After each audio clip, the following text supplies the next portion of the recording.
Hey, I'm Karim Alaeddine, Principal Broker at Living Room Realty, here to tell you what you need to know about the market for mid-May 2023. While this update does have some tasty goodies buried in the data, let's take a peek under the hood of the Portland market, look for trends, and try our hat in prophecy or forecasting. Pricing is going up. It has been headed north since the very first day of this year. Fun fact, the rolling average for median home sales price in Portland is only $50 lower than the absolute high watermark in the spring of 2021, when inventory was non-existent. Buyer competition was crazy, akin to like the final leg of an Australian regatta, super competitive. We're at that same average sales price again today.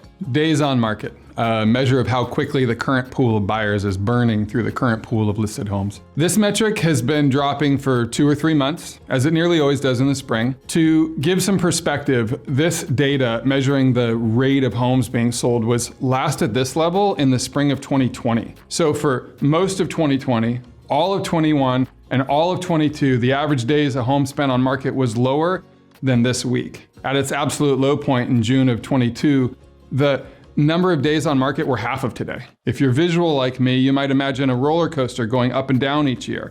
As inventory increases, then gets bought up. 2023 is a softer, easier ride, like a family-friendly ride, not so dramatic. The downhill fun part is a little less steep. That means homes are taking longer to sell, and we're sort of creeping into the spring season more slowly. Let's look at an interesting data point about pricing that sort of answers the questions, should I wait?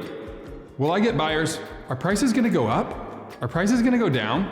A statistic that sheds light on these kinds of questions, the questions we ask when we've begun to think about a move, is the rate of price reductions in listed homes. How many listings took a price reduction? To frame the numbers for us, between March of 2020 and August of 2022, at any given time, 20 to 40% of the homes on market had price reductions. And this was in the middle of the hot AF market, like super cray. In September 2022, that number was headed upward as a direct result of rising interest rates and lower buyer activity. It went as high as 55%, like half of the homes on the market had taken price reductions. Now for the May 2023 update. Currently, we're in the 33% range. Only a third of the homes have taken price reductions. It's kind of the middle range, even for that smoking hot market. And that stat is trending downhill. Homes are selling, mostly without reductions. Price drops are of course used to stimulate buyer activity, but less downward pricing pressure is required to move property when buyers are interested in making a move. Lifestyles drive home purchases,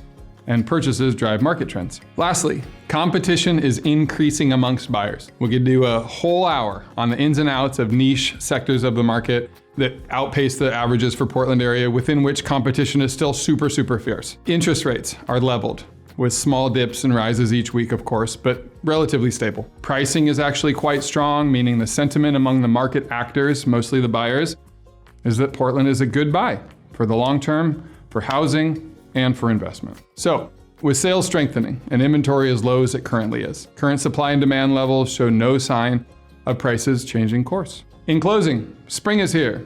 Homes are selling. Not as crazy as last year.